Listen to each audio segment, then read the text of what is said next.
The Murmur in the Pines, Part 1, The Unsettling Quiet of Havenwood. The silence was the first thing that truly settled into Elias Vance's bones, a cold, unyielding weight that seemed to press against his very being. A profound pressure that felt almost physical, as if the air itself had solidified around him. It wasn't the usual quiet of a remote wilderness, where the rustle of leaves, the distant cry of an animal, or the gentle murmur of a stream provided a natural symphony, a comforting backdrop of life, a familiar tapestry of sound that shifted and breathed with the landscape. No, this was a profound, almost suffocating absence of sound that pressed in on his ears, making them ache with a strange internal pressure, a phantom echo of missing noise, as if his auditory canals were straining to perceive something that simply wasn't there, something that had been abruptly silenced. It was a silence so complete, so absolute, that it felt like a physical presence. A heavy blanket draped over the entire landscape, muffling even the faint sounds of his own breath, making him acutely aware of his own fragile existence within it. A solitary point of sound in a world drained of it. He had driven for hours, leaving the city's ceaseless, grinding hum, its jarring cacophony of horns and distant voices, its relentless urban pulse behind, seeking the solitude of Havenwood, a small logging community nestled deep within the ancient, whispering pine forests of the Pacific Northwest. He was a freelance journalist, chasing whispers of an old folklore, a local legend about a sleeping giant in the mountains, a story he hoped would reignite his flagging career and provide a much-needed escape from the urban din, a fresh narrative to capture, a compelling piece that would put him back on the map. But the silence that greeted him was far more unsettling than any legend he had ever pursued, a silence that felt less like peace and more like a premonition, a chilling overture to an unknown event, a silent warning that resonated deep within his gut. His old sedan, usually a rattling presence on the winding mountain roads, its engine a familiar, comforting growl, now seemed to purr with an unnerving quietness as he navigated the last few miles. The suspension absorbed the bumps with a soft sigh, a sound almost swallowed by the pervasive stillness. The tires crunched on the gravel road with an unnaturally loud report, each stone a tiny explosion in the pervasive stillness, the sound reverberating in the unnerving quiet, making him acutely aware of his own intrusion, his clumsy disruption of the profound emptiness. The very act of his arrival felt like a violation. He'd arrived late in the afternoon, the long shadows of the towering pines already stretching across the valley, painting the world in shades of deepening gray and black, and the air grew colder, holding the chill of the approaching night, a crispness that seemed to sharpen the edges of the silence, making it feel even more cutting, more absolute. The air was cool, damp, and smelled faintly of pine needles and damp earth, a scent that should have been comforting, grounding him in nature, a familiar balm, but now felt heavy, almost oppressive, as if it too was holding its breath, anticipating something, a silent witness to an unseen event, a pending revelation that hung in the still air. As he drove through the main street of Havenwood, the usual sounds of a small town were conspicuously absent. No distant clang from a blacksmith's forge, the rhythmic strike of hammer on anvil, no faint murmur of conversation from a general store, the low hum of daily commerce, no playful shouts of children echoing from a park, their innocent laughter carried on the breeze. The rhythmic thud of an axe splitting wood, the distant whine of a saw, the low rumble of a logging truck. All the sounds that defined a logging community, the very heartbeat of Havenwood, were gone.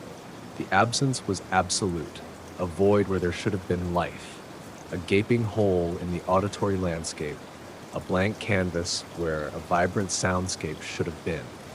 The wind, when it stirred, made no sound against the window glass, no whistle, no sigh, no rustle through the needles of the mighty pines, no whisper of movement, not even a faint breeze could break the spell, as if the air itself was too dense with silence to allow for such trivialities.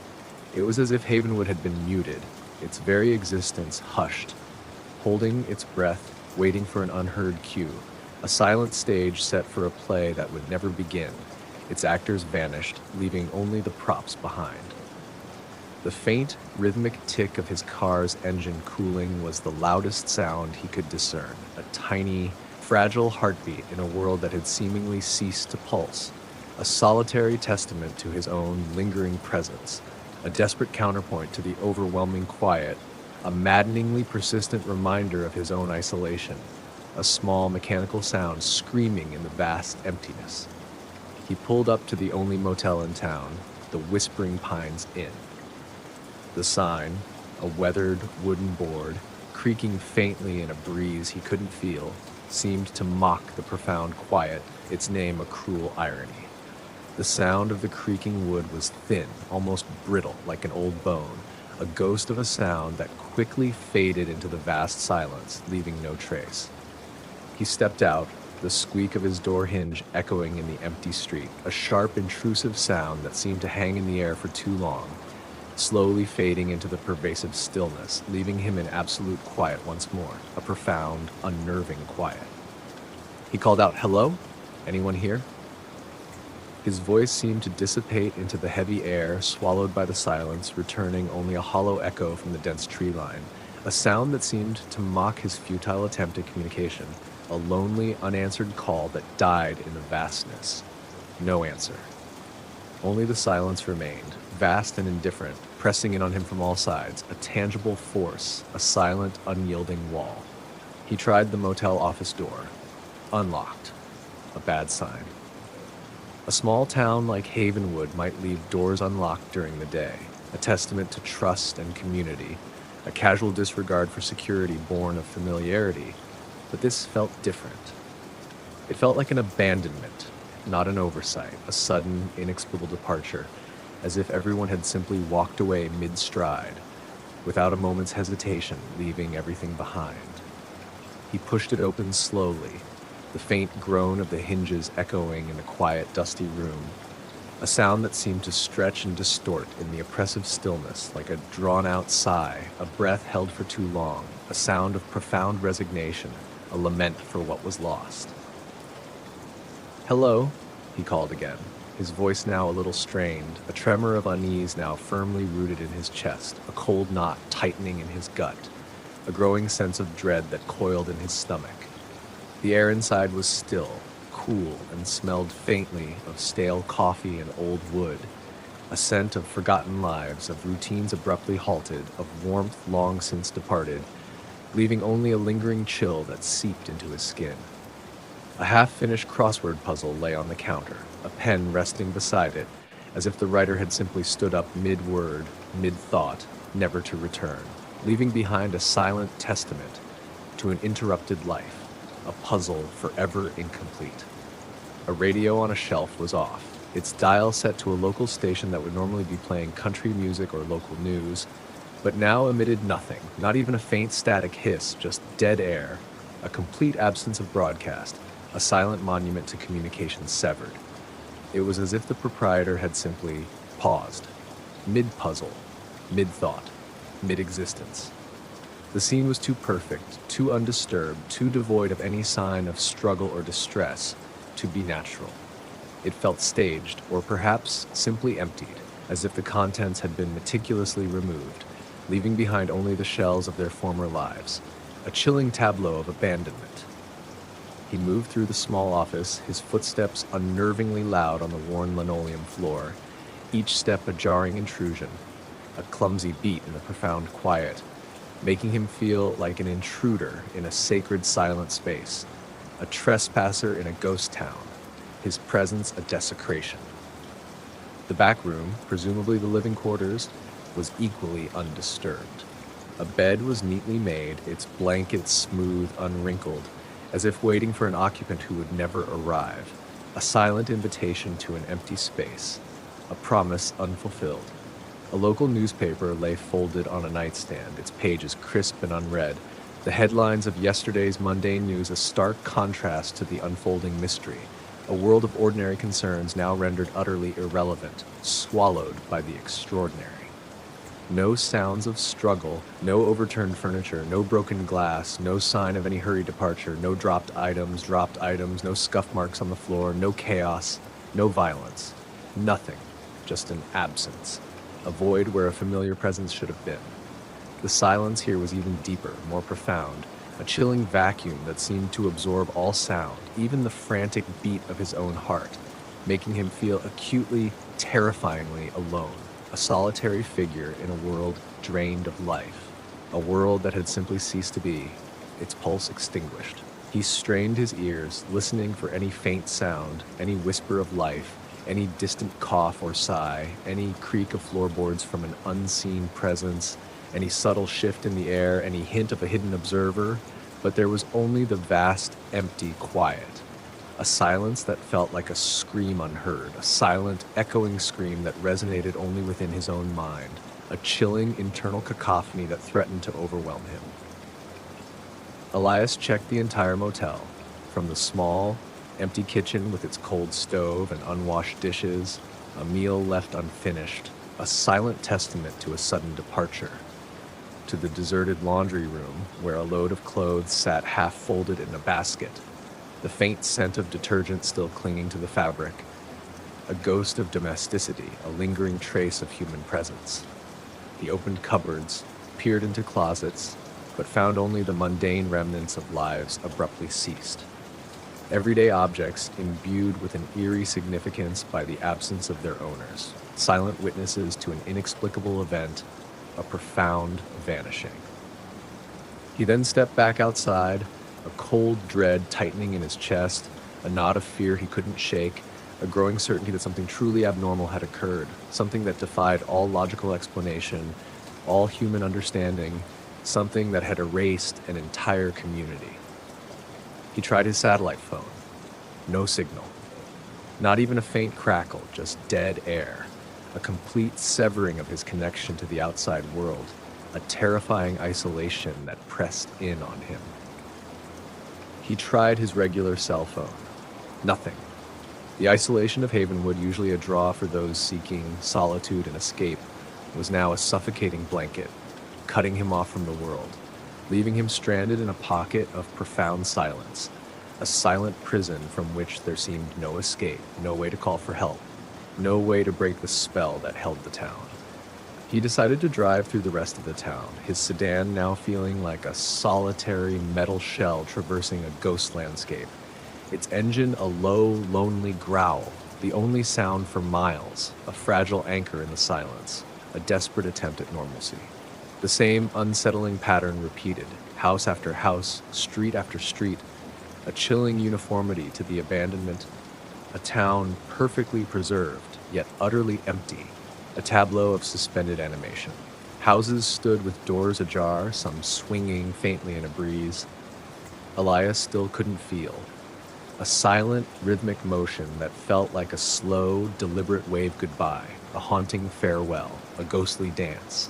Signs of recent occupation were everywhere, a chilling tableau of lives interrupted, a running faucet, a faint gurgle of water echoing from an unseen bathroom, a sound that seemed to mock the absence of its user, a relentless tiny drip, a constant, maddening reminder, a half-eaten breakfast on a kitchen table, the scent of burnt toast still faintly discernible, a meal never finished, a silent feast for unseen guests, a television left on with a low, continuous hum, its sound a chilling reminder of a vanished viewer, a silent screen broadcasting to no one, a voice without an audience, a story without a listener. But no people, no sounds of life, no voices, no footsteps, no breathing. It was as if the entire population had simply evaporated, leaving behind only the echoes of their last moments, frozen in time, suspended in an unbearable quiet. This was no ordinary missing persons case. This was an unexplained mass disappearance, a town erased from existence without a trace, a horrifying blank space on the map of human habitation, a chilling testament to an unseen force, a phenomenon that defied every known law, every scientific principle. Panic began to rise in Elias, a cold, clawing sensation in his throat, a frantic beat in his chest that seemed to echo in the vast silence, a drum solo of pure terror. accelerating with every passing moment. This wasn't a few missing residents. This was an entire town, every single soul gone, vanished without a sound, without a struggle, without a single conventional clue, without a whisper of a goodbye, as if they had simply ceased to be. He drove to the town square, the heart of Havenwood, usually a hub of activity, bustling with the sounds of commerce and community, laughter and conversation, the vibrant pulse of human interaction. The old wooden clock tower, usually chiming the hour with a deep resonant bong, was silent, its hands frozen, a permanent monument to a stopped time, a moment forever held, a silent witness to the vanishing. The swings in the park hung motionless, not even a faint creak from their chains. No distant laughter, no echoes of play, just silent arcs of metal, swaying gently in an unfelt breeze. The general store, the diner, the post office, all open, all empty, their doors invitingly ajar, yet offering only emptiness, a chilling invitation to avoid, a silent, gaping maw, a promise of nothingness. He could hear the faint, rhythmic drip of a leaky faucet from inside the diner, a chilling reminder of time passing in a place where it seemed to have stopped, a solitary, maddening sound in the vast stillness, a relentless drumbeat of dread, a constant, irritating reminder of the passage of time in a timeless place, a place outside of time.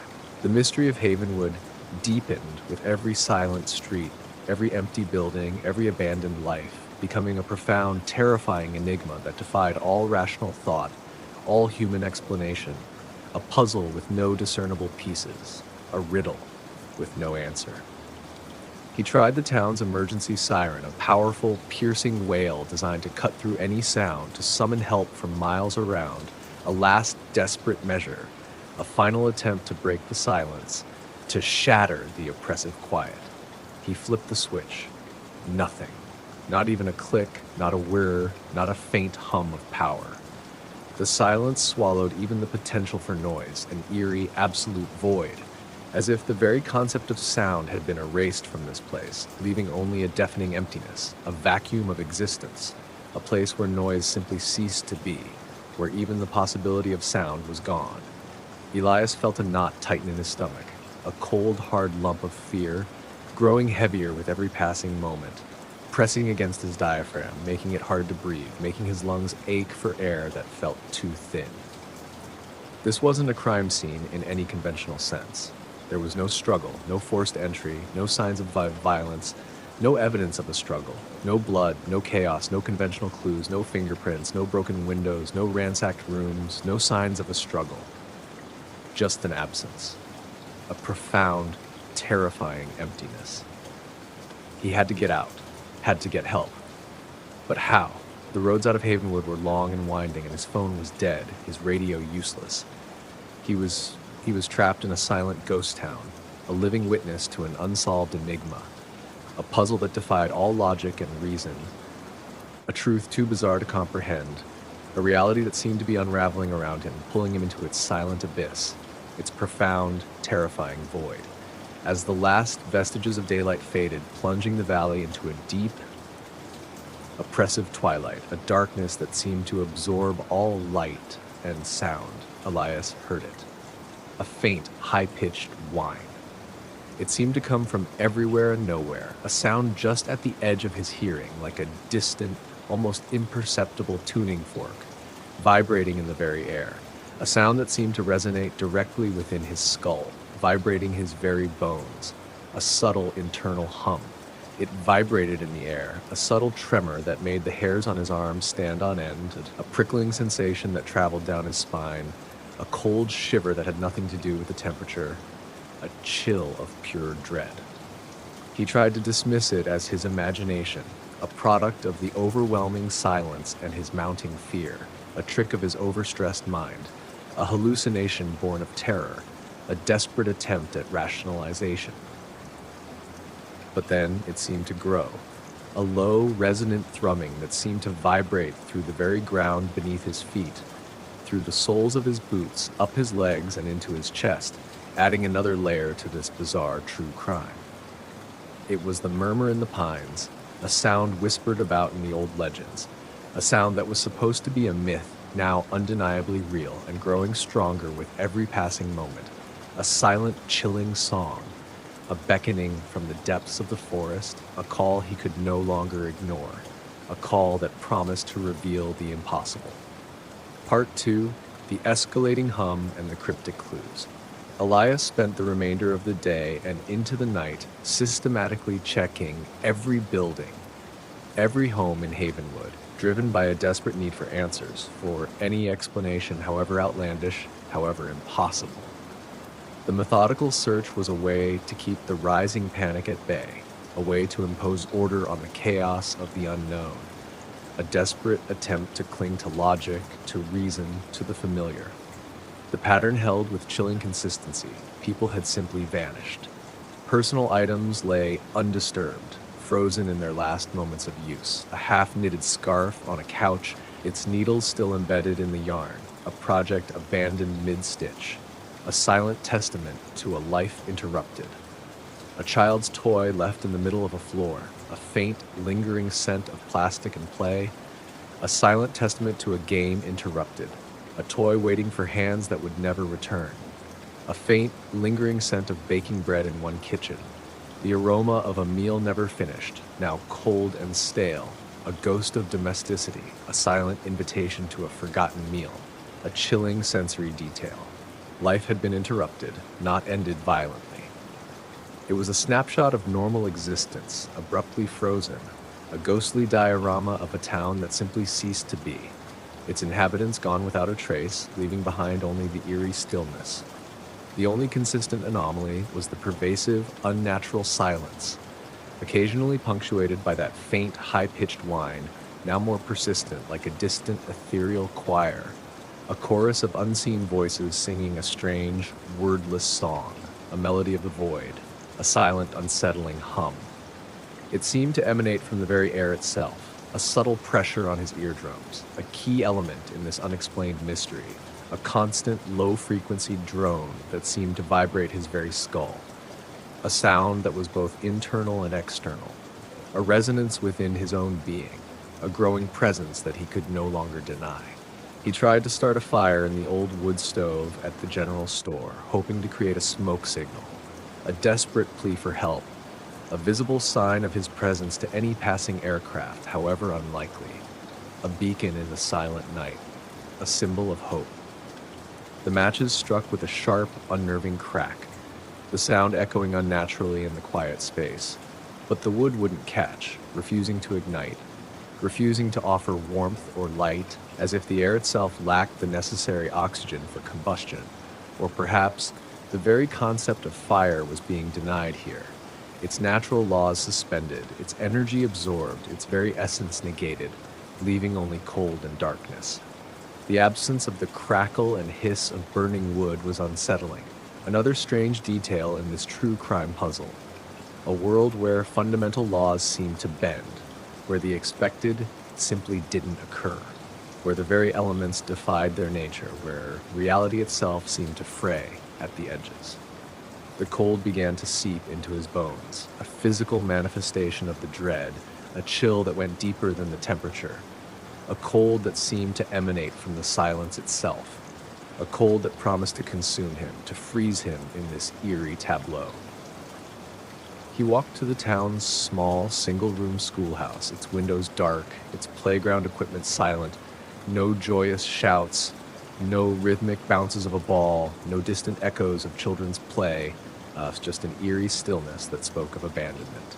The door was ajar, creaking faintly on its hinges, a lonely sound in the vast quiet, a mournful sigh, a sound that seemed to stretch into eternity, a lingering lament. Inside, children's drawings lay scattered on tables, half-finished, depicting smiling suns and stick figures, innocent scenes abandoned, waiting for artists who would never return, a silent testament to lost innocence, to futures unlived.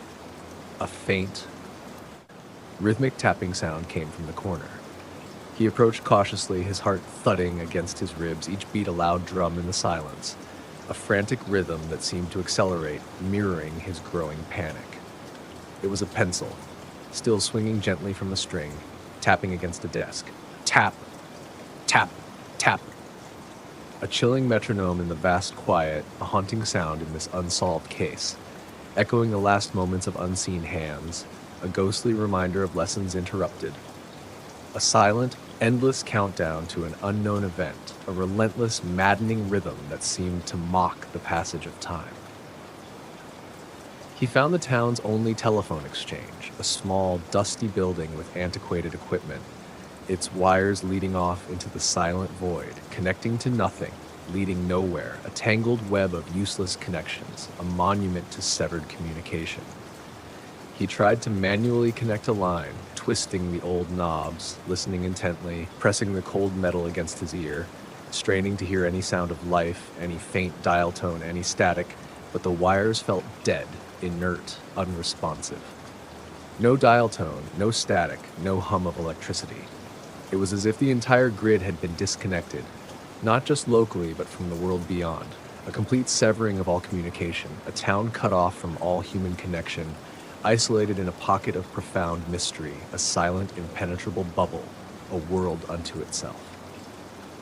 The mystery of the vanished town deepened with every failed attempt at communication, every dead line, every silent switch, reinforcing his terrifying isolation, his complete helplessness, his utter aloneness in this silent world, a world where he was truly cut off.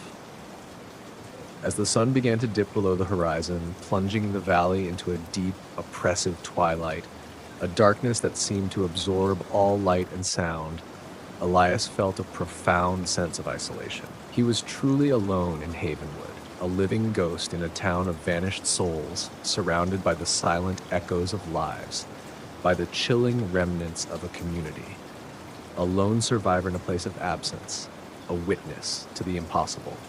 The high-pitched whine intensified, becoming a low, resonant hum that seemed to vibrate through the very ground, through his boots, up his legs, and into his chest. It was a physical sensation, a pressure against his eardrums, a resonance that made his teeth ache, a vibration that seemed to shake his very core, threatening to unravel him, to dissolve his very being. This was more than a true crime story. It was a descent into the inexplicable, a journey into the heart of a cosmic dread, a confrontation with something utterly beyond his understanding, something ancient and powerful, something that was calling to him directly, a silent, irresistible summons, a siren song from the depths of existence. He remembered the reason he came to Havenwood, the local legend, whispered by the elders in hushed tones, almost fearful whispers, a cautionary tale passed down through generations about the Whispering Hollow, a place deep in the redwoods known for its ancient, towering trees and an unsettling, constant murmur that locals attributed to the wind, but which some claimed was the voice of the forest itself, speaking in an unknown tongue, a language of the earth, a language of secrets, a language that beckoned. No one went there anymore, not since the last incidents decades ago, when a few prospectors had ventured in and never returned, their disappearances dismissed as accidents, as unfortunate encounters with the wilderness, but always with a lingering doubt, a chilling suspicion that something more profound was at play. This local legend might hold a clue to the unexplained events. The hum he was experiencing now felt undeniably linked to those old tales, a resonant echo of the ancient whispers, a sound that had finally found its way to him, a sound that was now leading him, drawing him deeper into the heart of the mystery, into the very maw of the unknown. He decided to head for the hollow. It was the only place left that might offer a clue, however irrational, a last desperate hope in a world devoid of answers, a final destination in this silent nightmare, a place where the truth might finally be revealed. He retrieved his truck, the engine starting with a jarring roar that quickly faded into the pervasive hum now filling the air, a sound that seemed to absorb all other noise, leaving only its own resonant thrum, a guiding pulse, a silent compass pointing him towards the heart of the anomaly.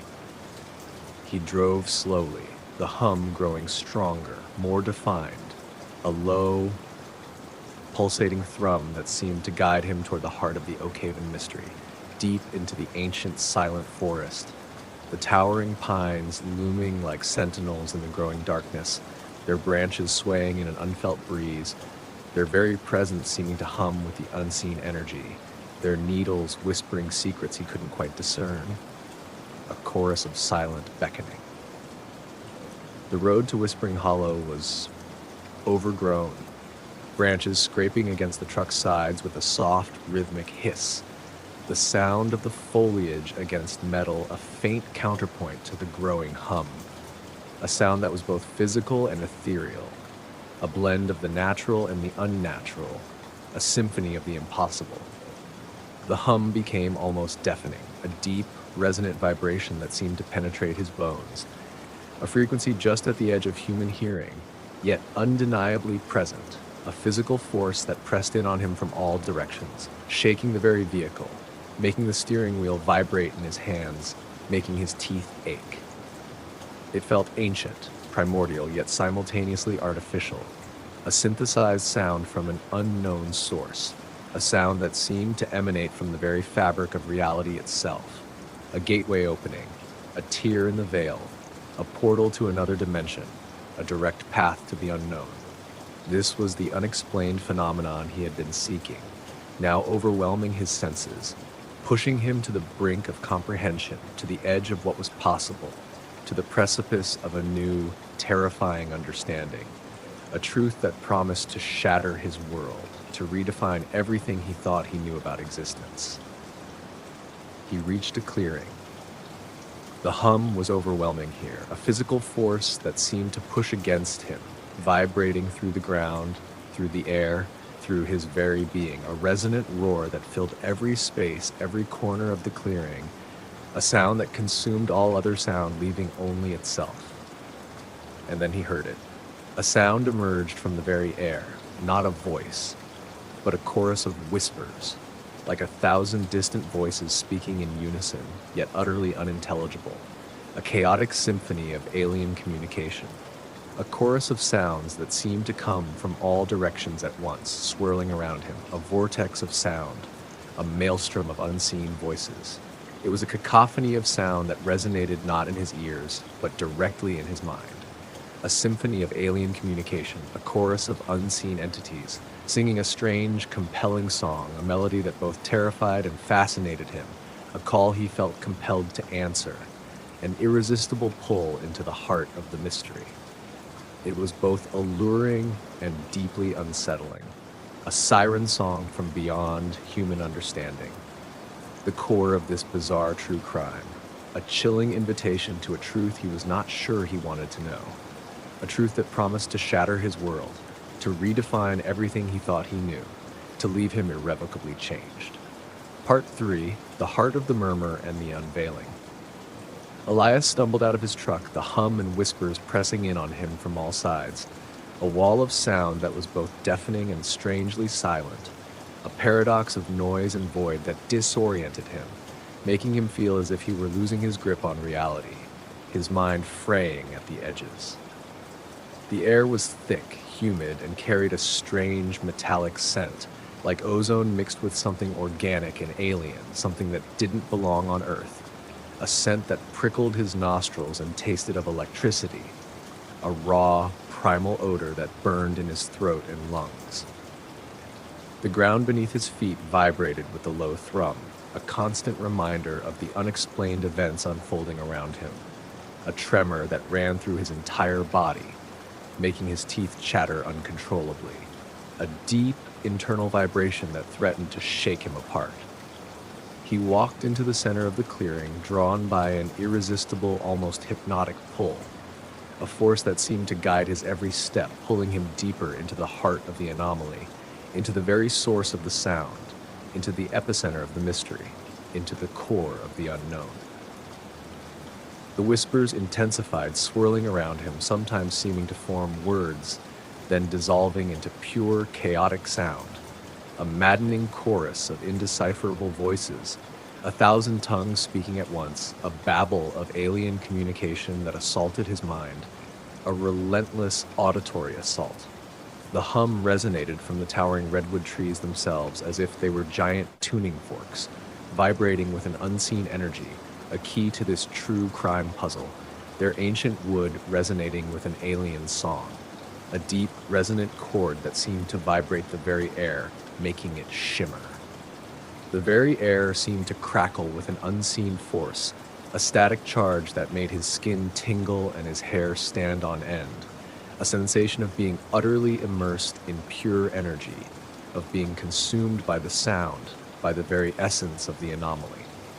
Suddenly, the hum rose to a deafening crescendo, a resonant roar that vibrated through the entire clearing, shaking the very ground, sending tremors through his body, making his teeth ache and his vision blur, his head feeling as if it would explode, a pressure building behind his eyes that threatened to burst them.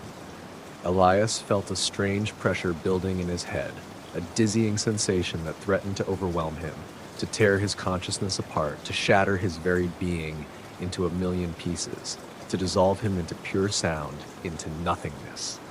He stumbled, clutching his head, groaning in pain, a desperate, guttural sound lost in the overwhelming noise, a sound of pure agony, of a mind pushed beyond its limits, screaming in silent protest against the impossible. The whispers became a piercing shriek, a cacophony of sound that threatened to shatter his sanity, a chorus of pure, unadulterated chaos, revealing the terrifying nature of this unsolved mystery, a sound that felt like the universe itself screaming, a primal, cosmic wail that tore at the fabric of his reality, leaving him exposed to the void. And then a sound emerged from the very air, a sound that was both familiar and utterly alien. It was the sound of a human voice, but distorted, layered with echoes, as if speaking from a great distance, or through a veil, its words stretched and warped, echoing from an impossible space, from a place beyond comprehension, a voice from the void, speaking directly to his soul. Elias? It was the voice of the motel proprietor, a man named Silas, unmistakable, yet ethereal, seeming to come from the very center of the clearing, from the heart of the sound, from within the hum itself. His voice was calm, unnervingly so amidst the chaos, a beacon of serenity in the storm of sound, a chilling tranquility that defied the surrounding madness. This was a direct link to the mass disappearance, a chilling confirmation of his worst fears, a voice from the void, speaking directly to his soul, offering a terrifying explanation, a truth that would haunt him. "Silas, is that you?" Elias shouted, his voice raw, barely audible above the overwhelming hum and whispers, a desperate, futile cry, a last grasp at a familiar face, a last plea for a rational explanation. "Where are you? What happened? Are you part of this unexplained true crime?" His words were swallowed by the cacophony, but he felt a strange sense of connection, a horrifying intimacy with the voice, as if it were speaking from inside his own head. His voice, layered with countless other whispers, responded, fading in and out like a weak radio signal, a ghostly transmission from another dimension, a broken message from beyond, yet undeniably clear in its intent, a chilling clarity. We heard the call. The song, it was an invitation, a frequency. It opened a door, not a door of wood or stone, Elias, a door of sound, a passage, a way to transcend, a new beginning, a new form of existence, a liberation, a true awakening. A door of sound, what passage? Transcend where? What do you mean, a new beginning? What happened to everyone? Are you all gone?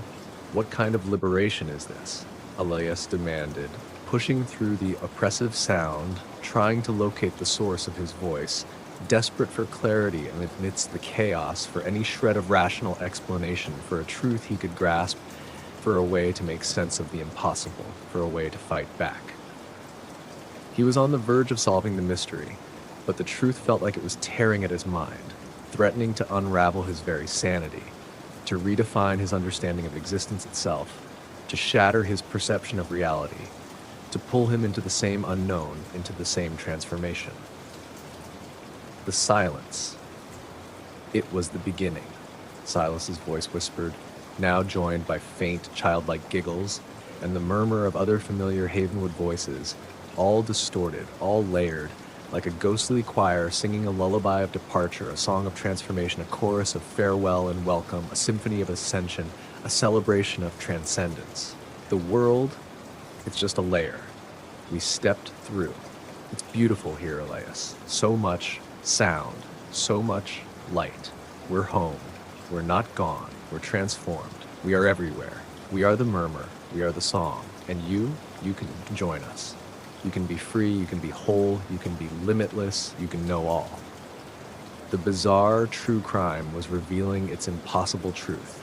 Not death, but a terrifying, beautiful metamorphosis, a collective ascension into a new state of being, a new dimension of sound, a new form of consciousness, a complete dissolution of the physical, a transcendence beyond human understanding, a merging with the cosmic.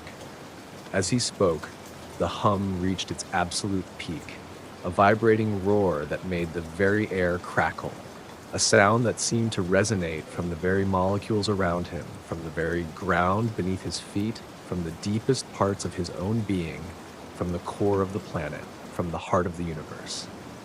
The whispers coalesced into a single resonant chord, a perfect, harmonious frequency that vibrated through Elias's entire being, a sound that resonated with his own internal rhythms, with every cell in his body, with his very soul, pulling him apart and putting him back together, dissolving and reforming him. He felt a profound sense of peace, a sudden understanding that transcended all logic, a siren call to join them, to shed the confines of his physical form, to become part of the sound, part of the murmur, part of the cosmic symphony, to merge with the infinite, to become limitless. The metallic scent intensified, and the air around him seemed to shimmer, not visually, but audibly, a sound like static electricity, a gateway to the unexplained, a portal opening in the very air, a tear in the fabric of reality, a direct path to the unknown, a beckoning from beyond, a final, irresistible invitation. A feeling of lightness enveloped him, a gentle pull.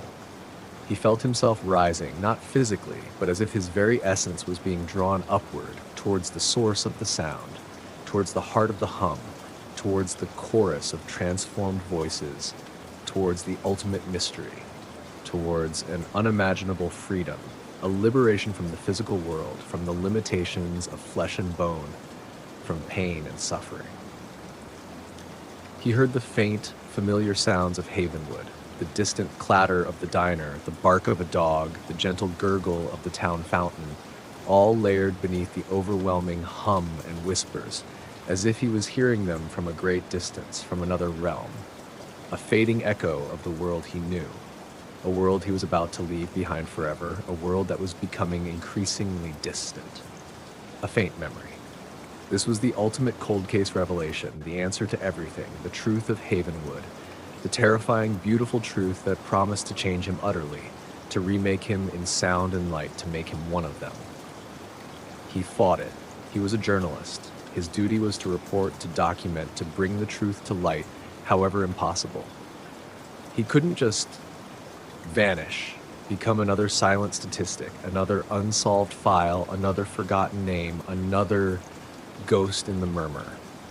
He focused on the sounds of his truck, the crunch of the gravel, the feeling of the earth beneath his feet, the rough texture of the ground, the cold reality of the physical world, the tangible evidence of his own existence, the solid ground beneath him, the familiar. He clung to the familiar, to the tangible, to the reality he understood, to the very concept of being a human, a flesh and blood being with a story to tell. He thought of his story, the one he had come to write, the truth he had to tell, the world he belonged to, the people who needed to know, the readers who depended on him, the legacy he had to leave, the voice he had to be. With a final, agonizing effort, a desperate, primal scream that was swallowed by the hum, a silent roar of defiance, a tearing sensation within his very being, a profound wrenching, he forced himself to break the connection.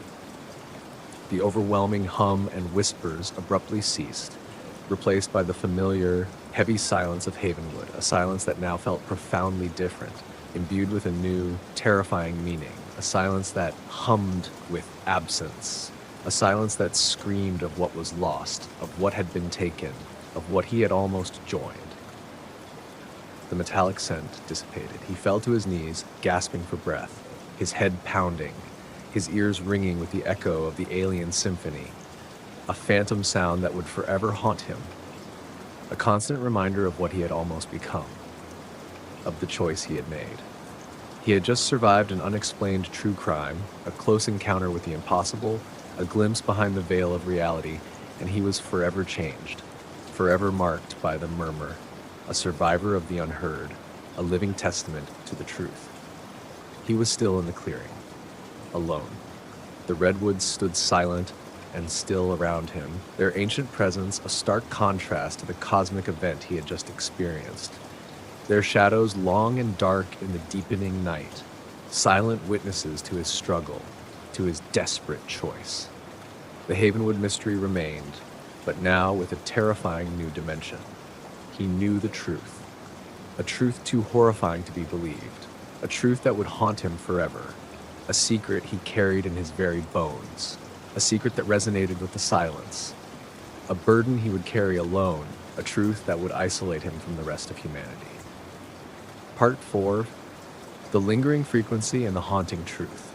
Elias stumbled back to his truck, his mind reeling, his body aching, his senses still reverberating with the impossible sounds, the phantom hum and whispers that seemed to cling to him, a persistent echo in his very being, a constant reminder of the other side. He started the engine, the roar now a comforting, familiar sound, a lifeline to normalcy, a loud, reassuring presence in the quiet, a mechanical heartbeat that grounded him back to the physical world. He drove out of Whispering Hollow, leaving the profound, unsettling silence of Havenwood behind him. He drove until the hum finally faded, until his radio crackled back to life, until his cell phone found a signal, a faint, welcome ping, a connection to the world he had almost left, a world that seemed mundane now, yet infinitely precious, a world he now saw with new, terrifying eyes. He had escaped the unexplained phenomenon, but he was forever marked, forever changed by what he had heard and felt, a witness to the impossible, a man burdened by an unbelievable truth, a secret that would isolate him from all others. He reported everything, the vanished town, the hum, the whispers. Silas's voice, his chilling explanation of passage and transformation. He knew how it sounded. He knew he sounded like a madman, a man unhinged by the isolation and the bizarre. His words a jumble of the impossible, the unbelievable, the fantastic, a narrative that defied all reason and logic. His account of this bizarre true crime was met with skepticism, then polite concern, then a rapid deployment of specialized teams, their vehicles rumbling into the silent town, their voices crisp and professional over crackling radios, their questions sharp and probing, their scientific instruments scanning for anomalies, for anything tangible, anything they could quantify, anything that fit their known parameters. The state police, then the FBI, then even a small detachment from a classified government agency descended upon Havenwood. Their vehicles rumbled through the silent streets, their voices crisp and professional over crackling radios, their footsteps echoing in the empty buildings, a stark contrast to the profound silence Elias had experienced. A silence that still resonated in his memory, a silent scream. They scoured the town, the surrounding forests, and particularly Whispering Hollow, with advanced equipment, but found no trace of the hum, no energy signatures beyond baseline geological activity, no explanation for the mass disappearance. The town stood, the houses were intact, the cars were parked, the personal effects remained, a chilling tableau of abandoned lives, a perfect empty stage, a town frozen in time, a silent monument to a vanished population. But the people were gone. No struggle, no signs of violence, no forced entry, just an absence, a profound void, a town literally erased from the common understanding of reality. A mystery without a body, without a perpetrator, without a single conventional answer, a crime without a criminal. They dismissed Elias's account of the hum and whispers as stress-induced hallucination. a shared delusion brought on by the isolation and the bizarre circumstances. They suggested a possible mass migration, a cult-induced exodus, or even an elaborate hoax, though they could find no evidence for any of these. The official conclusion was mass disappearance under unknown circumstances. The Havenwood cold case was officially opened, then quickly filed away, another unsolved file in a growing pile of inexplicable events, a mystery too vast for conventional investigation, too strange for the official record, too unsettling for public consumption. The questions remained open, echoing in Elias's mind a constant nagging refrain, a silent accusation against the limits of human knowledge, a testament to the unknown, a secret that gnawed at his soul, a truth that no one would believe. The story of Havenwood became a chilling legend among rural communities, whispered about in hushed tones around campfires, a modern ghost story of the deep woods, a cautionary tale for who ventured too far into the unknown, a chilling reminder of what could happen when the world went silent. The town was eventually sealed off, its roads barricaded, its purpose now a monument to a profound, unsettling mystery, a silent sentinel to a cosmic secret. The wind continued its mournful song through the pines, a constant reminder of the void it contained, a desolate lament, a sound that seemed to carry the sorrow of the vanished, a perpetual whisper of their absence, a mournful, endless sigh, a haunting melody of emptiness, a song of loss. Elias Vance returned to his life, but the sounds of the city no longer felt familiar. They felt hollow, a thin veneer over a deeper, more terrifying reality, a cacophony that couldn't drown out the silence he had experienced. The profound, resonant silence of Havenwood, a silence that now felt like the true nature of the universe, the underlying emptiness. He found himself listening to the subtle shifts in the air currents, the almost imperceptible vibrations of the ground beneath his feet, searching for that familiar hum, that alien call, that promise of passage. He spent hours poring over old folklore texts, ancient linguistic patterns, forgotten scientific theories, looking for connections, for anomalies that might have gone unnoticed by conventional science, for any hint of a pattern, any thread to pull, any key to unlock the deeper truth, any way to explain the unexplainable. He learned about theories of planetary resonance, about forgotten lore of indigenous peoples who spoke of places where the veil between worlds was thin, where the very earth breathed with an unseen life, where spirits walked between dimensions, where the boundaries of reality blurred, where the impossible became real, where the mundane gave way to the cosmic, where the known met the unknown. He was no longer just a journalist, he was a seeker, haunted by a truth no one else would acknowledge. A man forever changed by a sound, a man who had glimpsed beyond the veil and couldn't unsee it, couldn't unhear it, couldn't forget it, a man burdened by cosmic knowledge. The small, portable audio recorder he had carried into Whispering Hollow became his most prized possession. He listened to the raw audio repeatedly, meticulously, hour after hour, day after day, week after week, month after month, year after year. At first, it was just static, the roar of the hum and the chaotic whispers. But over time, as he filtered the noise, as his ears became attuned to the impossible, he began to discern patterns within the cacophony. Faint, rhythmic pulses, almost like a heartbeat, a cosmic rhythm that resonated with the very structure of the universe, a silent drumbeat of existence, a pulse of pure energy, a subtle underlying melody in the whispers, a complex arrangement of tones, a symphony of alien communication, a language of pure sound, a message from beyond the stars, a direct transmission from the transformed, a conversation with the infinite. It was like listening to a complex alien language, just beyond his comprehension, but undeniably structured, a cosmic symphony, a message from another realm, a call from the transformed.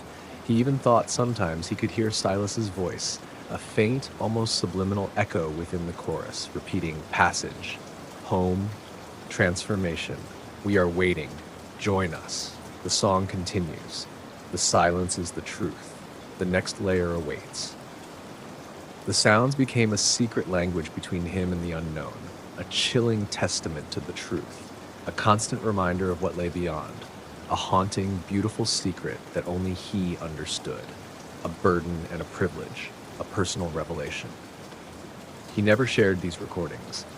He knew they would only further solidify the official narrative of his delusion, cementing his reputation as a man who had lost his mind, a journalist who had cracked under pressure, a cautionary tale, a figure of pity, a pariah. But for him, they were proof that he hadn't imagined it. Proof that Havenwood hadn't vanished, but had simply moved, transcended, found a passage to a state of being that defied all human explanation, a new form of existence, a collective evolution, a journey into the cosmic, a leap into the unknown, a grand, terrifying experiment. One particularly quiet night, years after the incident, Elias was alone in his small apartment. The city sounds were muffled by the late hour, the distant sirens and traffic, a faint, almost comforting hum, a familiar lullaby that usually lulled him to sleep, a mundane background noise that now seemed trivial. He had the audio recorder playing, the filtered hum, a low thrum in the quiet room, a background presence, a constant companion, a silent witness to his private obsession, his solitary quest. Suddenly, the hum intensified, not just in the recording, but in the very air around him. It grew louder, more resonant, filling the apartment, vibrating through the floorboards, making the very foundations of his building tremble, a deep, pervasive vibration that shook him to his core, a physical manifestation of the unseen, a sound that permeated everything, a sound that was now undeniably real, undeniably present. Then came the whispers, not the chaotic chorus he remembered, but a singular, clear whisper, resonating directly in his mind, not through his ears, but as if it originated from within his own thoughts, a voice from deep within his consciousness, a voice that knew him, that called to him by name. It was Silas's voice, distinct and full of a profound, unsettling peace, a voice that seemed to speak from an immense distance, yet was perfectly clear, as if he were standing right beside him, a voice that offered an impossible choice, a final invitation, a last chance to join, a beckoning to the beyond. Elias, the murmur is calling, the veil is thinning again. It's time. The journey awaits. Join us. Be transformed. Become the sound. Become the silence. Become all. Leave the layer behind. Embrace the true existence. There is no end, only change. We are waiting for you. A wave of dizziness washed over him, the same pressure in his head he had felt in Whispering Hollow, a sensation that threatened to pull him apart, to unravel his very consciousness, to dissolve his very being into pure energy, to shed his physical form, to become one with the sound. The air shimmered with an auditory distortion, a sound like tearing fabric, then a soft, resonant thrum, a sound that felt like a doorway opening in the very fabric of reality, a portal to another dimension, a gateway to the unknown, a direct path to the transformed, a beckoning from the infinite, a final, unyielding pull. He felt the familiar pull, a gentle, inexorable drawing sensation, as if his very essence was being lifted, drawn towards the source of the sound, towards the heart of the hum, towards the chorus of transformed voices, towards the ultimate mystery, towards an unimaginable freedom or an unimaginable oblivion, a choice between worlds, a choice that would define his eternal fate, a choice that would determine his very existence. He closed his eyes, a strange mix of terror and profound curiosity washing over him. He had spent years trying to understand what had happened to Havenwood. Now it seemed he was being offered the same invitation, the same passage, the same transformation, the same choice that everyone in Havenwood had made, the choice that had taken an entire town, an entire community. He thought of the life he would leave behind, the quiet solitude of his apartment, the familiar sounds of his city, the stories he still had to tell in this world, the human connections he cherished, the very fabric of his existence, the warmth of his bed, the taste of coffee. And then he thought of Silas, of his smile, of the word transformation, of the peace in his voice, a peace that transcended human understanding, a peace that hinted at something beyond fear, beyond suffering, beyond the limitations of the physical, a peace that promised ultimate knowledge, ultimate freedom, ultimate being. He opened his eyes. The apartment was exactly as it had been. The hum had faded, the whispers were gone, the auditory distortion had ceased. The audio recorder continued its faint, rhythmic playback of the original hollow sounds, a mundane echo of the extraordinary, a silent testament to his choice. He was still there. He hadn't gone. He had resisted, again. A profound sense of disappointment mixed with an overwhelming relief washed over him. He had resisted. He had chosen to remain. But why? Was it fear of the unknown, of leaving behind everything he knew, of dissolving into pure sound, into an alien existence, into nothingness? Or was it a deeper, primal attachment to the world he knew, to the tangible sounds of human existence, to the stories that still needed to be told within this reality, to the very act of being a witness, a chronicler of the unexplained, a guardian of the truth, a voice for the vanished? He wasn't sure.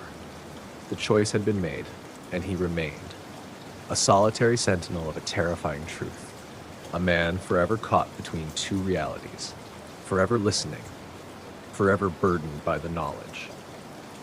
From that night forward, the hum returned periodically, sometimes faint, sometimes strong, always accompanied by the subtle, alluring whispers. It was never as overwhelming as that one night, never as direct. It was a constant, gentle reminder, an open invitation that never truly closed, a persistent background hum to his life, a secret frequency only he could perceive, a constant call from the transformed, a silent communication from a world beyond, a world that was always just on the edge of his hearing, a world that was always waiting, always beckoning. Elias lived out his days, a quiet, solitary man. He never spoke of Havenwood or the murmur to anyone, knowing they would not understand, knowing his words would be dismissed as madness, as the ramblings of a broken mind, as the delusions of an old man, a man who had seen too much. But he continued to listen. He knew that the universe held secrets far stranger than any crime, and that some doors, once opened, merely shifted, waiting for the next curious soul to hear the call. And Elias, forever changed, would always be listening, forever attuned to the lingering frequency of the pines, a silent guardian of an unsolved mystery that hummed just beyond the edge of human perception. The ancient forests kept their secrets, and some of them, he knew, were not of this world, but merely passed through it, carried on the whispering currents of the murmur, forever calling, forever waiting for the next to hear, for the next to join their silent song, their eternal chorus.